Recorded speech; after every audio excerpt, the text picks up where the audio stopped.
দিয়ে দিল, করে পাবলিকে কয় শয়তানে।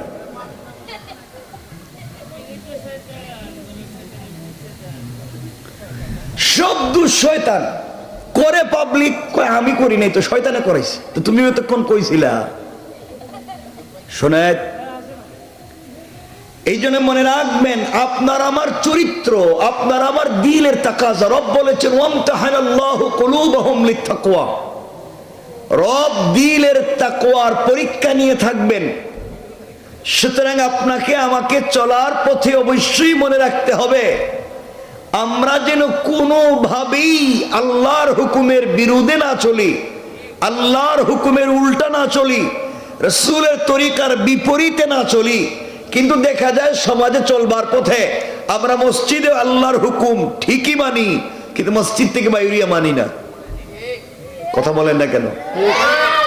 আপনারা বলেন তো, মসজিদে ঢুকে আপনি বললেন আমরা যে নামাজ পড়ি দাঁড়াইয়া, এই নামাজ পড়াটা হুকুম কার? আর যেভাবে পড়ি এই তরিকাটা কার? রাসূলের।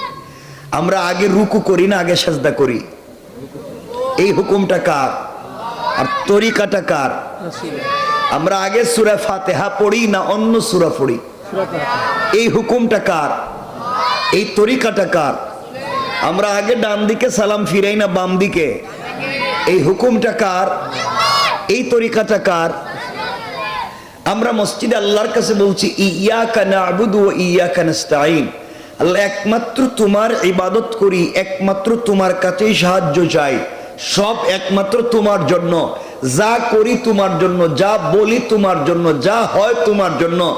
সব বলল আল্লাহ মসজিদের ভিতরে এতক্ষণ যা করছি সব তোমার হুকুম মতো, তোমার রাসূলের তরিকা মতো, আগামী ভবিষ্যতে যা করব সব তোমার হুকুম মতো, তোমার তরিকা মতো। এই মসজিদে আল্লাহর ঘরে বৈশা এই মানুষটা কমিটমেন্ট করলো, ওয়াদা করলো আল্লাহর সাথে, সব কাজে কর্মে হুকুম তোমার, সব কাজে কর্মে তরিকা রাসূলের। এই বেচারাই মসজিদ থেকে বাইরিয়া বাজারে ওজনে কম দেয়।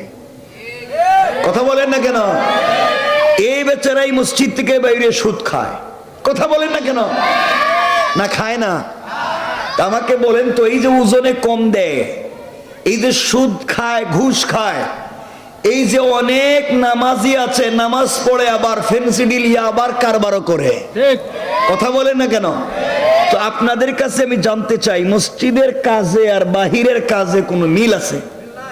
কথা বলে না কেন? যার মিল নাই তার নাম, যার কথায় কাজে মিল নাই, ভিতর বাহির মিল নাই, তার নাম বলেন মুনাফিক। তার নাম কি? আবার বলেন তার নাম, সবাই বলেন তার নাম মুনাফিক। যেই বেচারায় মসজিদে বলছে ইয়াকা না'বুদু, একমাত্র তোমার কাজ, তোমারই ইবাদত করি, তোমার কাছে সাহায্য চাই, যা করি তোমার তরিকায়, যা করি তোমার হুকুমে, যা করি তোমার তরিকায়, এই কথাগুলা যেই বেচারা মসজিদে বলছে, মসজিদ থেকে বাইরিয়া নিজের মেয়ের বিয়ের সময় গায়ে হলুদ করছে, বাজারে গিয়া চাঁদাবাজি করছে, গরিবের রাস্তা বন্ধ করছে, এতিমের সম্পত্তি নিজের নামে বুয়া জাল দলিল করছে, সুযোগ পাইলে মসজিদের কেশের টাকাও মাইরে খাইছে। বলেন তো মসজিদের কাজে আর বাহিরের কাজে মিল আছে? বলেন মিল আছে? যার মিল নাই তার নাম বলেন, তার নাম। তো আপনারা কি হাসো কেন? তো আপনারাই তো মসজিদে কোন একটা বাইরে করেন আর একটা। এখানে অনেক আল্লাহর ওলি বসে রয়েছেন, আল্লাহর কুতুব, দাড়ি দুড়ি সাদা হয়ে গেছে গা, একবারে সব শেষ, এখন আর কাজ হয় না। হজে যা সম্পত্তি বন্টন করতে ঠিক মতো নিজের ছেলেদেরকে ঠিক মতো ভাগ বাটুয়ারা করে দেয়, কিন্তু নিজের মেয়েরে সম্পত্তি দেয় নাই। এগুলা নাই এলাকায় আছে? আপনি যদি নির্ভেজাল, কি ভেজাল? নির্ভেজাল টাটকা ফরমালিন ছাড়া কোনো শয়তান দেখার নিয়ত থাকে, শয়তান, তাহলে যেই বেচারা সম্পত্তি বন্টন করতে নিজের ছেলেদেরকে ঠিক মতো দিয়া নিজের মেয়ের নামে সম্পত্তি দেয় নাই, কাবা করে হজে গিয়া কাবার গিলাফ ধরে কামতেছে, আল্লাহ সব ঠিক মতো দিয়েছি, আল্লাহকে বাট পার কস কি? তুই তো নিজের মেয়ের ঠকাই আমার কাছে আইসস কেন? কথা বলেন না কেন? এই বেচারা হইল নির্ভেজাল একটা শয়তান। কি শয়তান? আসতে বলবেন না কিন্তু, বলেন কি শয়তান? আরেকটু কিছু বলি, খারাপ পাইতেছেন আপনারা? কিছু লোক দেখবেন মসজিদে জুমার নামাজে সবার শেষে আসে, সবার একবার ইমাম সাহেব খুতবা শেষ শেষ শেষ খুতবা শেষ আসছে, বগলতলায় জুতো একটা নিয়ে লিডার মসজিদে আইছে, আচ্ছা ধাক্কাই দুঃখই একবারে প্রথম কাতারে। কতক্ষণ দেখেন তো আসতে বলবেন না, কোন আছে না নাই? আবার ইমাম সাহেব শুধু সালাম ফিরাইছে, জুতোটা লিয়ে বাইরে গেছে। আপনাদের যদি মনে থাকে আল্লাহ কোনদিন তো একটা নির্ভেজাল শয়তান দেখলাম না, বহুত আশা করছিলাম, তাহলে যেই বেচারা মসজিদে সবার শেষে আইসা সবার সামনে যায়, আবার সালাম ফিরিয়ে সবার আগে বাইরে যায়, এর চেহারার দিকে কিভাবে তাকায় থাকবেন আর বলবেন আল্লাহ এতদিন পরে একটা শয়তান দেখাইলাম। কথা বলেন না কেন? তোমার কে শিখাইছে এই কাজ?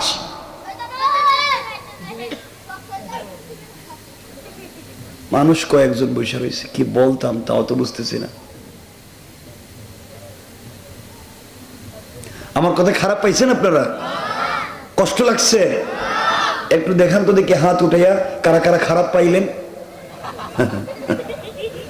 খারাপ পাইতেছেন মনে হয়, বুঝতেছি তো উল্টাপাল্টা হওয়ারই কথা, কারণ মসজিদের কামে আর বাহিরের কামে তো মিল নাই, এটা আমার জানা আছে। কি আল্লাহর ওলির মতো এরা বসে রয়েছে, কি আল্লাহর ওলির মতো। কেউ হয়তো বউরে পিটাইছে, কেউ হয়তো মোহরের পয়সা বউরে দেয় নাই, এতদিনই সালায় নিতেছে ফিরি ফিরি, এখন পর্যন্ত বউর মোহরের পয়সা দেয় নাই, বিয়ে করছিল 30 বছর আগে, এই ফিরি চালাইতেছে। আপনি কিয়ামতে কি জবাব দিবেন আল্লাহর কাছে? নামাজ রোজার মতো ফরজ, মোহরের টাকা দিচ্ছেন না, বাচ্চা সাপ্লাই দিয়ে ফেলাইছেন 10-12টা। কি শুরু করছেন ইসলামটারে? আর হয়তো এই এলাকায় হইতে পারে, শুনছি অনেক এলাকায় আছে যে বউ মোহরের পয়সা মাফ করে দেয়। অনেক ভালো মহিলারা তো থাকতে পারে, এটা তো খারাপের কথা না। অনেক এলাকায় ভালো ভালো মহিলা আছে যে স্ত্রীদেরকে মাফ করে দেয়, স্বামীদেরকে মাফ করে দেয়। তো আপনাদের এলাকায় আসেনি এভাবে মাফ করে দেয়? অবশ্যই। তুমি বিয়ে করছো নি?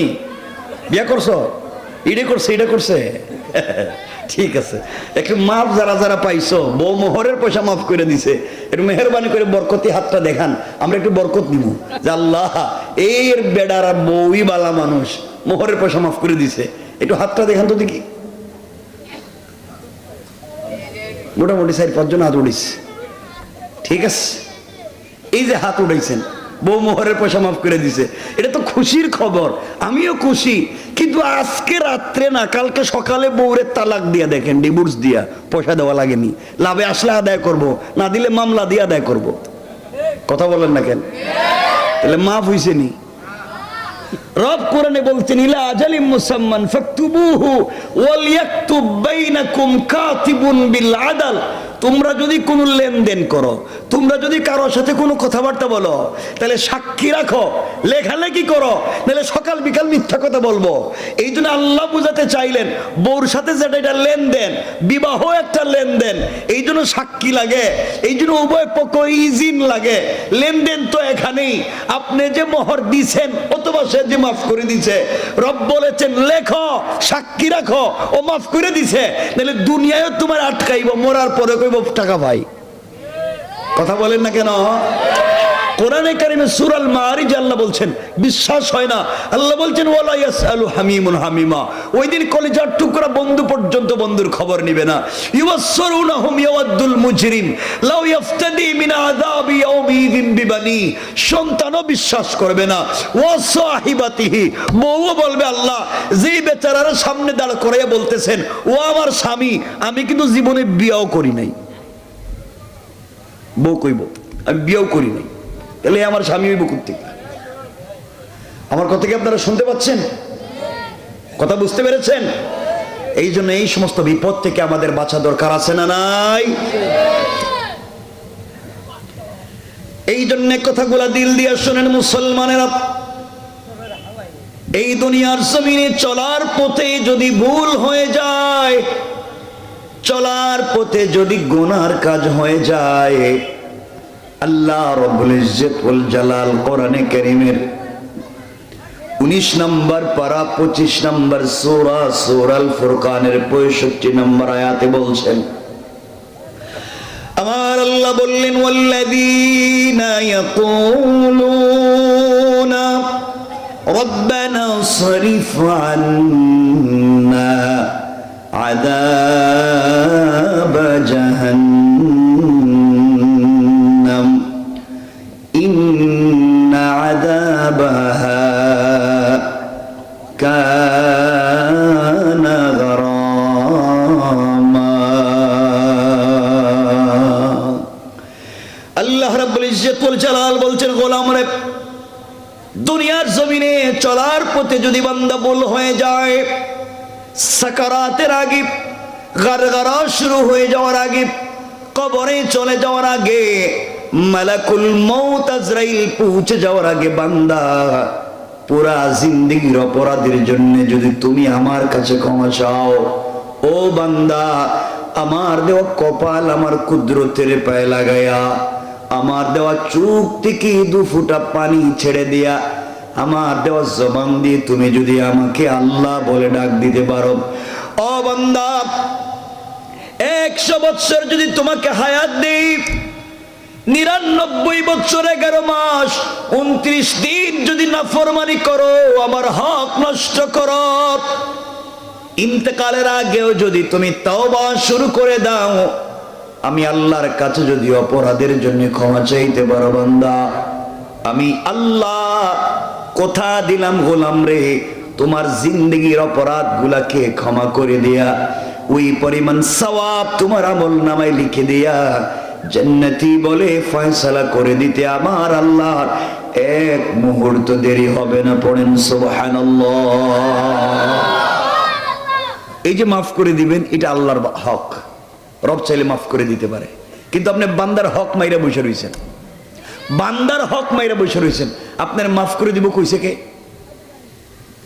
আপনি বান্দার হক মারলেন, আপনি গরিবরে ঠকাইলেন, আপনি পাবলিক রে মাইরা মইরা খাইলেন, তো আল্লাহর কাছে তওবা করলে তো রব মাফ করে দিবে না। এই জন্য তওবার অর্থ এটা নয় যে আস্তাগফিরুল্লাহ আস্তাগফিরুল্লাহ পড়া। তওবার অর্থ যদি বান্দার হক হয়ে থাকে, বান্দার কাছে পৌঁছাইয়া দেওয়া, বান্দাকে যদি গালি দিয়ে থাকি, বান্দার কাছ থেকে ক্ষমা নেওয়া, বান্দার যদি হক মেরে খাই, ওই বান্দার কাছে যেয়া তার হকটা পৌঁছে দেওয়া, এটা হচ্ছে বান্দার হক। বান্দার হক না দেওয়া পর্যন্ত রব কোনোদিন ক্ষমা করে দিবে? বলেন দিবে? এই যে এই দেশের ভিতরেই দেখেন, কেউ যদি কারো প্রতি জুলুম করে, কেউ যদি কারো প্রতি অন্যায় করে, আমি কোন দলের কথা বলছি না, একজনকে আরেকজন, একজনকে ক্যান্টনমেন্ট থেকে 1 কাপড়ে বের করে দেওয়া হয়েছিল, আল্লাহ তাকে 1 কাপড়ের দেশ থেকে বের করে দিয়েছেন। কথা বলেন না কেন? আল্লাহর হিসাবটা এভাবেই। আল্লাহ যদি বেইজ্জত করতে চায়, আল্লাহ এভাবেই কাউকে না কাউকে বেইজ্জত করে ফেলে। এই জন্য মনে রাখবেন, কখনো মানুষের দিলে কষ্ট দিতে নাই, মানুষের হক নষ্ট করতে নাই। মনে রাখবেন, আল্লাহ চাইলে আজকে এই দেশে লাখ লাখ লোক আছে যাদের কোটি কোটি টাকা ব্যাংকে আছে, কোটি টাকা দামের গাড়ি আছে, কোটি টাকা দামের বাড়ি আছে, কিন্তু এখন ঘুমায় বন জঙ্গলে। কথা বলেন, আছে না নাই? কি হইল? ঘর আছে, বাড়ি আছে, সবই আছে, এখন থাকে বন জঙ্গলে। কোনোভাবেই মানুষের হক নষ্ট করতে নাই। এই যে 1-2 দিন থেকে দেখতেছেন ছাত্ররা মারামারি, এই কলেজে মারামারি, শুধু মারামারি, এখানে 2 জন, এখানে 4 জন মরে যাচ্ছে, কেউ গরু জবাই করতেছে, কেউ এটা। এইগুলো কি আন্দোলন? এটার জন্যে এই ছাত্ররা জুলাই আগস্টে রক্ত দেয় নাই, নিজেরাই কামড়া কামড়ি করে এই দেশটাকে ধ্বংস করে দেওয়ার জন্যই রক্তগুলা দেয় নাই। আজকে আমরা ভুল পথে চলে যাচ্ছি, স্বাধীনতার নাম করে আমরা নিজেরাই ধ্বংস হয়ে যাচ্ছি। এই জন্য আমাদেরকে কন্ট্রোল করতে হবে, আমাদের আবেগকে বুঝতে হবে। আমরা একটা 3rd ওয়ার্ল্ডে বসবাস করি, আমাদের উপরে পুরা দুনিয়া বিপদ ফেলে দিতে পারে, কারণ আমরা মুসলিম। এই জন্য খুব চিন্তা করে ভবিষ্যতে পা ফেলতে হবে, নচেত আমাদের জন্য ভয়ঙ্কর কোন বিপদ সামনে আছে, ভয়ঙ্কর। চাঁদাবাজি করে রাস্তায়, আগের মতোই চাঁদাবাজি তো আছে, ডাকাতি তো আগের মতোই আছে। আগে একজন চাঁদা নিত, এখন আরেকজন নেই। কথা কন না কেন? কথা বলেন। চাঁদা আগের মতোই, আগে একজন নিত, এখন আরেকজন নেই। তো কি হয়েছে লাভ? এই জন্য আল্লাহর ওয়াস্তে আমাদেরকে খুব চিন্তা করে পা ফেলতে হবে যেন আমরা ভুল পথে না যাই। এই দেশটাকে আল্লাহ হেফাজত করুক। আমরা সবাই মিলে দেশকে সমৃদ্ধ করতে চাই। আমরা মারামারি হানাহানিতে নাই, কিন্তু অন্যায়ভাবে রক্ত কেন ঝরবে? ছাত্র এই যে 2 দিন থেকে আজকেও দেখলাম কতগুলা ছাত্র নিজেরা এই কলেজ মারামারি করতেছে, এই কলেজ মারামারি করতেছে। আর একটা লাইফ তো, একটা জীবন, এটা তো বহুত দাম। পুরো দুনিয়া বিক্রি করলে একটা জীবনের দাম হয় না। এরা নিজেরাই মারামারি। মনে রাখবেন, কেউ আমাদের পিছনে দাঁড়িয়ে আছে যে নিজেরাই মারামারিতে লিপ্ত হয়ে যাক, এরাই বিপদে পড়ে যাক, আমরা আবার ঠুস করে ঢুকে যাই। ঠিক কথা বুঝেন নাই? আবার বিপদ চলে আসতে পারে আমাদের ঘাড়ে। এই জন্য আল্লাহকেও আসতে আবেগ দিয়ে নয়, চলেন বিবেক দিয়ে। গ্রামে মারামারি করবেন না। ওই আগে সান্দাবাজি, আগের মতোই সান্দাবাজি, এগুলো দরকার নাই, সব বাদ দেন। আল্লাহর ওয়াস্তে মিলে মিশে চলেন, মসজিদে সালাত পড়ি, আল্লাহর কাছে তওবা করি, কোনো বিপদ যেন আমাদের ঘাড়ে না আসে। কথা বলেন না কেন? আমরা যদি আল্লাহর উপরে ভরসা করতে পারি, কার উপরে? আল্লাহ বলেছেন, কেউ যদি আমার উপরে ভরসা করে, পৃথিবীতে যা চাইবে রব তাকে তাই দিতে পারে। সুবহানাল্লাহ বলেন, আরো জোরে পড়েন সুবহানাল্লাহ। বান্দা যা চাইবে রব তাকে দিতে বাধ্য, যদি সে বলে হাসবি আল্লাহ, আল্লাহই আমার জন্য যথেষ্ট। এই কথা যদি কেউ চিন্তা করে, রবই আমাকে বাঁচাবেন, রবি আমাকে দেখবেন, আমি আল্লাহর জন্য হয়ে গেলাম। আল্লাহ বলছেন, বান্দা পৃথিবীতে থেকেও জান্নাতের স্বাদ পাওয়া যেতে পারে। যথেষ্ট মনে করতে হবে কারে? বলেন কারে? সেজদায় গিয়ে কাঁদতে হবে। আমাদের সব জায়গা নিরিবিলি, ঠান্ডা মাথায় আমরা দোকানের পয়সা গনি ঠান্ডা মাথায়, সব চিঠি পড়ি ঠান্ডা মাথায়, ফেসবুক কত কিছু আমরা করি ঠান্ডা মাথায়। নামাজে গেলে রুকু সেজদা মনে হইতেছে বিদ্যুৎ গতিতে, বিদ্যুৎ আয় আর যায়। এটা কি? এটা কোন জাতের নামাজ? মসজিদে গেলেই তোমার তাড়াহুড়া। আল্লাহ বলেছেন হাইয়া আলাল ফালাহ, কল্যাণ আমার কাছে, আর তুমি মসজিদে এসে ঢং করো, সেজদার রুকুসুর তাড়াহুড়া করো। কোন দিনও সালাত ঠিক মতো হবে না। এই জন্য অনেক নামাজি কিয়ামতের দিন আল্লাহ বলছেন ফাওয়াইলুল লিল মুসাল্লিন, অনেক নামাজিকে তার নামাজি জাহান্নামে নিয়ে যাবে, তার নামাজি তাকে জাহান্নামে নিয়ে যাবে। নিজের নাই নামাজের ঠিক, মসজিদে এসে ভুল ধরে হুজুরের, হুজুরের ভুল ধরে। গ্রামে 70 ঘর, 100 ঘর, 100 ঘরে প্রাইভেট ইংলিশ টিচার আছে কমপক্ষে 50 জন। গ্রাম থেকে প্রত্যেক মাসে শুধু প্রাইভেট টিচারের পিছনে গ্রামের মানুষ কমপক্ষে 3-4 লাখ টাকা ব্যয় করে। এক এক করে 2-3 জনে পড়ে না? প্রাইভেট টিচারকে পুরা গ্রাম মিলে 3-4 লাখ টাকা দিয়ে দেয়, কিন্তু এই পুরা গ্রামের নামাজের ইমামের দায়িত্ব একজনের। ওই বেচারা মসজিদে সবার দায়িত্ব নিয়ে নামাজে দাঁড়ায়। একদিন যদি ওযু ছাড়া নামাজ পড়ায়, কারো নামাজ হইব নি? কথা কন না কেন? কিন্তু দেখবেন ওই ইমামের বেতন দেয় না, 5,000, 7,000, 8,000। হুজুর এত টাকা দিয়ে কি করে? হুজুরের তো টাকা লাগার দরকার না। হুজুর কি, হুজুর কি মানুষ না? হুজুরের টাকা লাগতো না, কম দিল হইব হুজুরের। হুজুরের টাকায় সব বরকত। হুজুরের টাকায় যদি এত বরকত হয়, তো তুমি সব কাম বাদ দিয়ে এই কামে লাগিয়ে যাও। কথা বলেন না কেন? তুমিও কালকে থেকে ইমামতি শুরু করে দাও, বরকতই তো আছে, এখন আর হারতো না।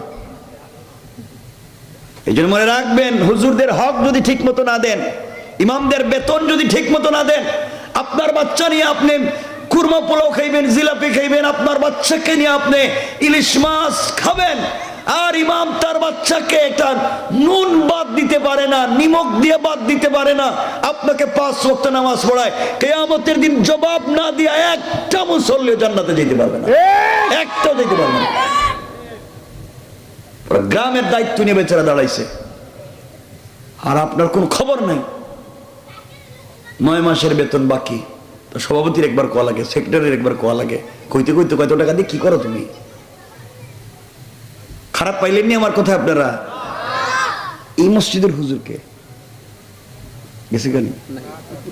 আচ্ছা আছে, জানি না তো হুজুরের বেতন কত তো আমি জানি না। এই জন্য হুজুরদেরকে, হ্যাঁ বোর্ড টাকা না, 10,000 টাকা, যত টাকা 10,000। হুজুরদেরকে বেতন বাড়াইয়া দিবেন, প্রত্যেকটা মসজিদে বাড়াইয়া দিবেন তো ইনশাআল্লাহ। এরপরে এক হুজুরে দিয়ে 5 ওয়াক্ত নামাজও পড়ায়, বাচ্চারেও পড়ায়, বাথরুম পরিষ্কার করায়, ওয়াশরুম পরিষ্কার করায়, যা আছে সব করায় ফেলায়, ঠিক কিনা? এটা কি কামলা পাইছেন আপনারা? আল্লাহ আমাদেরকে হেফাজত করুক, বলেন আমিন। আমি যে কথা বলছি মনে রাখেন, ইমামের হক আদায় করিয়েন, সবার ইমাম। বেজাল লাগলে কিন্তু কিয়ামতের দিন বুঝবেন। আল্লাহ হেফাজত করুক। আমরা একমাত্র যথেষ্ট মনে করি কারে? আসতে বলবেন, একটা কথা বলবো আপনাদেরকে চমৎকার করে, সংক্ষেপে, লম্বা করব না। সবাই বলেন, আমরা যথেষ্ট মনে করব কারে? আল্লাহকে। এখানে ছোট্ট একটা ঘটনা বলি, আমরা আলোচনাকে লম্বা করব না, কারণ আপনাদের উপস্থিতি আমাকে কথা বলতে দিচ্ছে না। এরপরে কষ্ট নিয়েন না, কিছু বইলে দিই, সংক্ষেপ করে দিব। উঠবেন না তো কেউ ইনশাল্লাহ? আল্লাহকে যদি যথেষ্ট মনে করেন শুধু পৃথিবীতে, আল্লাহ আমার জন্য যথেষ্ট। পুরো পৃথিবী আপনার বিরুদ্ধে যদি লেগে যায়, আপনার কিচ্ছু করতে পারবে না। পুরা দুনিয়া যদি আপনার বিরুদ্ধে চলে যায়, রব যদি বলে আমি আসি, পৃথিবীর কারো কোনো ক্ষমতা নাই কিচ্ছু করার। এই বিশ্বাসটুকু আপনাদের ভিতরে আজকে ঢুকাতে চাই। আপনারা এটা মনে করেন আমি বিপদে পড়ে গেছি, কারো কাছেই বলার দরকার নেই, কারণ পৃথিবীর মানুষ শুধু দুর্বলতা খুঁজে। আপনারা কোন জায়গায় দুর্বলতা খুঁজবে, বিপদে ফালায় দেবে। কারো কাছে কিচ্ছু বলার দরকার নেই, সেজদায় যান, আল্লাহর কাছে বলেন। কার কাছে? দেখেন আমরা গিয়া পড়ছি সুবহান, আল্লাহ বলছেন সুবহান, আমি তো পবিত্র। সাব্বাহতানি, বান্দা তোরেও পবিত্র বানাইয়া দিলাম। আল্লাহ বলতেন সাব্বাহতানি, আমি তো পবিত্র, যা আমারে পবিত্র বলবার কারণে সাব্বাহতুকা, যা তোরেও পবিত্র বানাইয়া দিলাম। বান্দা সাজদায় গিয়া বলে আলা, আল্লাহ বলেন আলাইতানি, আমি তো অবশ্যই বড়, যা আমাকে বড় বলবার কারণে আলাইতুকা, তোরে বড় বানাইয়া দিলাম। বান্দা আর কি চাস? ও সুবহান রাব্বিয়াল আলা, আল্লাহ আপনি পবিত্র, আপনি বড়। আল্লাহ বলেন বুঝছি তো, আর কি চাস? আমার কাছেই তো কেউ নাই, তুমি আর আমি, চাও কি চাইবা? তো সুবহান রাব্বিয়াল আলা, আল্লাহ আপনি তো পবিত্র, আপনি বড়। আমি তো জানি আমি পবিত্র, আমি বড়, আমি জানি তোমার কিছু চাওয়ার আসেনি। সুবহান রাব্বিয়াল আলা, আল্লাহ তুমি বড়, তুমি পবিত্র। আল্লাহ কইটা তো আমি জানি, এতক্ষণ তো কইছতেই কথাই। সূরা ফাতিহায় কইলে তুমি রহমান, তুমি রহিম, তুমি মালিক ইয়াউমিদ্দিন, সব তো বললে, বইলা তো বললে ইয়াকা নাবুদু, আমার এই পথে চালাও, ওই ইয়াকা নাস্তাইন বললে আল্লাহ আমি তো তোমার ইবাদত করি, তোমার কাছেই সাহায্য চাই। এতগুলা বইলা তো কিছু একটা চাইছস, ইহদিনাস সিরাতাল মুস্তাকিম, আল্লাহ সিরাতে মুস্তাকিম মতো আমাদেরকে চালাও, এই পথটা দেখায় দাও। চাইলে তো সিজদায় যে সুবহান রাব্বিয়াল আলা, আমি বড়, আমি বড়, আমি পবিত্র, জানি কিছু চাওয়ার থাকলে ক সুবহান রাব্বিয়াল আলা, তুমি বড়। আল্লাহ কত বুঝলাম তো বড়। এরপরে আসসালামু আলাইকুম রহমতুল্লাহ, আসসালামু আলাইকুম রহমতুল্লাহ, নামাজ শেষ। আল্লাহ আমার না একটা বাড়ি লাগবো, আমার না একটা ঘর দরকার, আমার বাচ্চাটার বড় বিপদ হইছে। আল্লাহকে ঘটনা কি? এতক্ষণ তুই আমার কাছে ছিলি, সালাম ফিরানোর পরে তোর নামাজে নাই, সালাম শেষ মানে তুমি সালাম মানে নামাজ শেষ। তো বান্দা তুই যখন সেজদায় ছিলে, আমি ছিলাম আর তুই ছিলে, কেউ নাই, তখন তুই মন খুইলা আমার কাছে বললে না কেন? কি চাইবি আমার কাছে? সেজদায় কেন চাইলি না? এখন নামাজ শেষ, এখন তো পাবলিকের সাথে তুই কি পার্সোনাল কথা বলবে? কথা বলেন না কেন? এই জন্য রবের কাছে চান কোথায়? আসতে বলে কেন? সেজদায়। তবে এটা যেন নফল নামাজ হয়, এটা যেন সুন্নাত নামাজ হয়। ফরজ নামাজের রবের কিছু বিধান আছে, তিলকা হুদুদুল্লাহ, আমার নির্ধারিত সীমারেখা, আমার বিষয় আসে ফরজ। রব যেটা করেছেন ফরজের ভিতরে কোনো কম বেশ করা যাবে না। কিন্তু নওয়াফিল যা আছে, সুন্নাত যা আছে, এই নামাজের সেজদায় মন খুইলা সেজদায় দোয়া করবেন। পারবেন না ইনশাআল্লাহ? নামাজে দোয়া করতে পারেন না, কারণ সেজদা তো লম্বই যাইব, হ্যাঁ তো উঠে আর যায় নামাজ, এটা নাকি নামাজ হইছে। আল্লাহ হেফাজত করে, বলেন আমিন। বেশি তো লম্বা করা যাবে না নাকি? না, মানুষের কষ্ট হবে। এত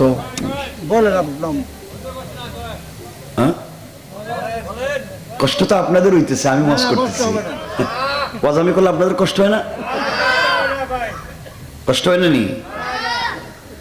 এই ছেলেরা তোমরা তো সিল্লকে, এখানে কিছু জোয়ান বসছে দেখছি এই সাইডে, এদিক ঘুরাই এই সাইডে বসছে। হেরা তো বিষয় হয়েছে, চিন্তা করতেছে হেরা যে খারাপের খারাপ, এরা খারাপের খারাপ। এদের মোবাইল আছে, এরা আছে, এদের গার্লফ্রেন্ড আছে, আর হেরা আছে। এক একটা ছেলে 4টা-5টা করে প্রেম করে। এই তোমরা কেমনে বুঝলা? তোমরা তো বাচ্চা। এটা প্রস্রাব এখনো বিছানায় করে, হ্যাঁ কয়টি? যারা কইতেছি হেরা কইবে, হেরা কয়টি? বিয়ের আগে প্রেম করে 4টা-5টা, আর বিয়ের সময় মেয়ে খুঁজে রাবিয়া বছরী। আল্লাহ, রাবিয়া বছর আল্লাহ দূর বাটপার। আল্লাহ বলছে খবিসের জন্য খবিস, কোরআনের আয়াত। অপবিত্রের জন্য অপবিত্র, পবিত্রের জন্য পবিত্র। রব বলেছেন তুমি প্রেম করছো 5টা, আর যেই মেয়ের বিয়ে করছো এই মেয়ের জিগায় তুই কি জীবনে কোনো প্রেম করছো? কই না, আমার জীবনে তো কোনো ছেলের দিকে তাকাই নাই। মোটামুটি মনে করবা তুমি যা করছো হে কম করে নাই, সমান সমান প্রেম করছে। আল্লাহ বলছেন তুমি যা করছো এমনই পাইবা। এখন যারা বিয়ে করছো আগে 5টা প্রেম করে, মনে রাখো তোমার স্ত্রীও সেম কাম করছে, কিন্তু যারা নিয়ে ঘর করো হেও সেম কাম করছে। মানে তুমি যেমন পাইবা এমন। আর যদি মাঝে মাঝে পরিবর্তন হয়, রব বলেছেন এটা আমার তাকওয়ার পরীক্ষা। আমি মাঝে মাঝে উল্টো পাল্টা করে দিই পরীক্ষা নেওয়ার জন্য, সব সময় না, মাঝে মাঝে। এখন আপনি করবেন 10টা প্রেম আর চাইবেন রাবিয়া বছরী, এটার কোনো সম্ভাবনা বলেন না? সম্ভাবনা নাই, এটাই চলতে আছে।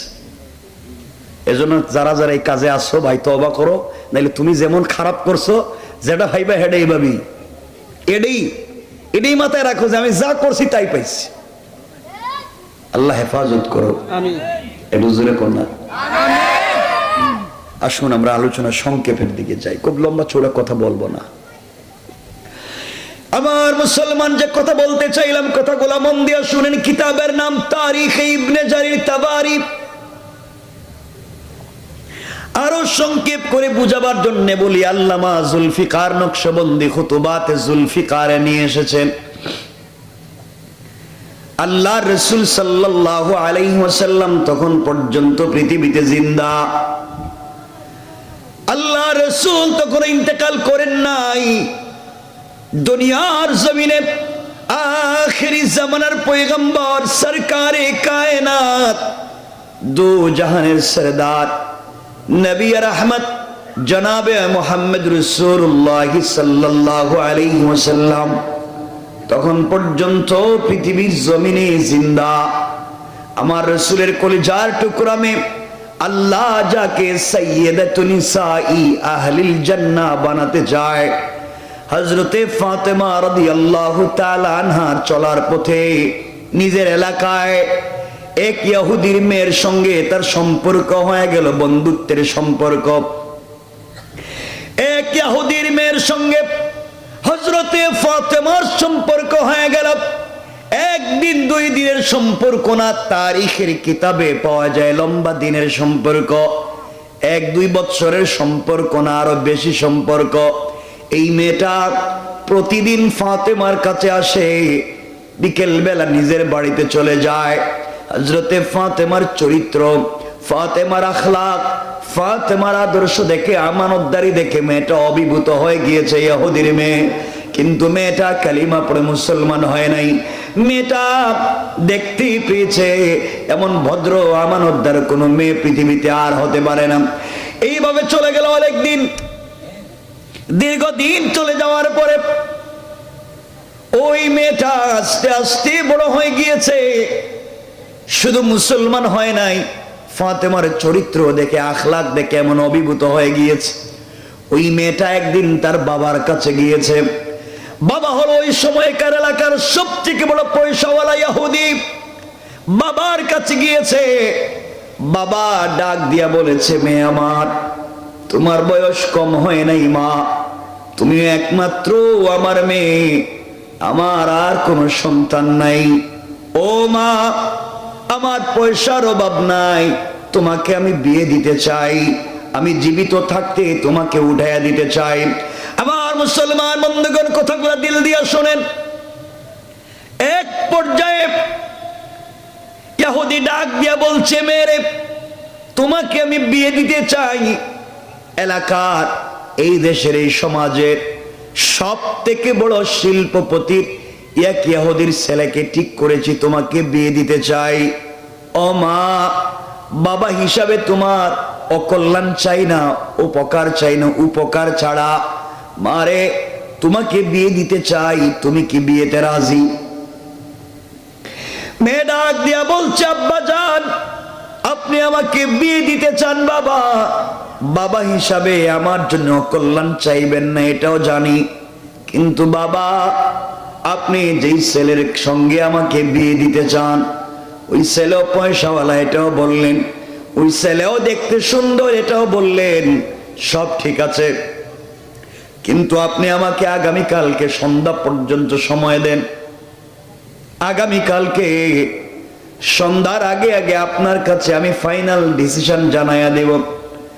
মেয়েটা বাবার কাছ থেকে একদিনের সময় নিয়ে দুনিয়ার কারো কাছে যায় নাই, দুনিয়ার কোন মানুষের কাছে আর পরামর্শের জন্য যায় নাই।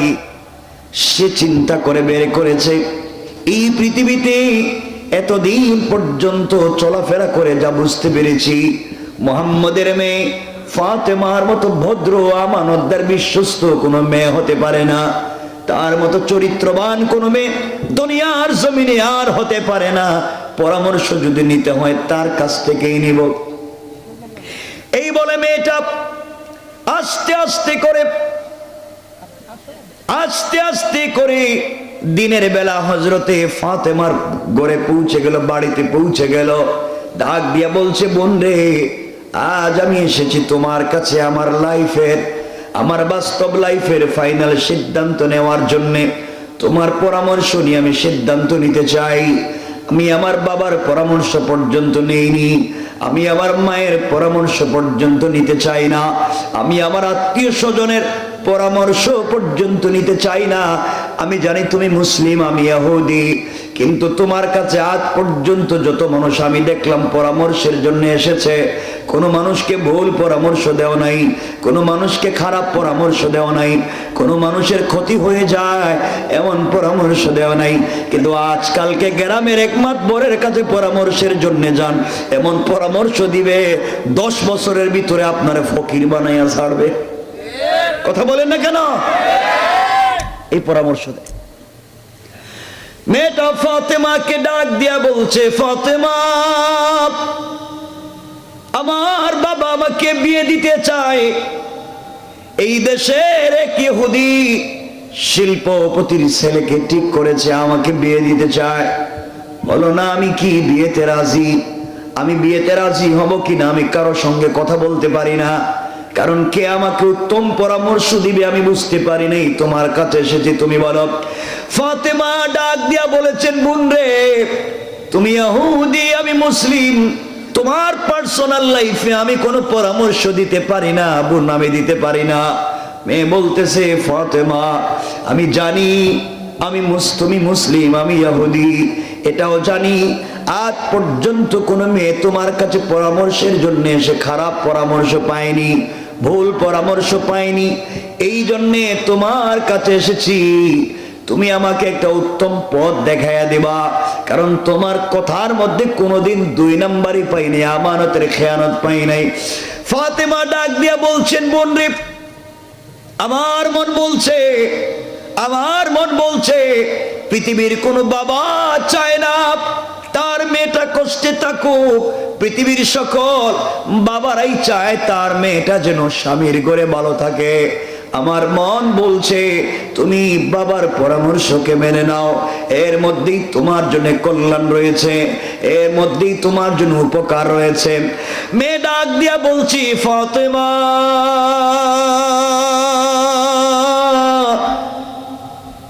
তুমি বলেছো আমি বিয়েতে রাজি হয়ে যেতে পারি, আমার আপত্তি নাই।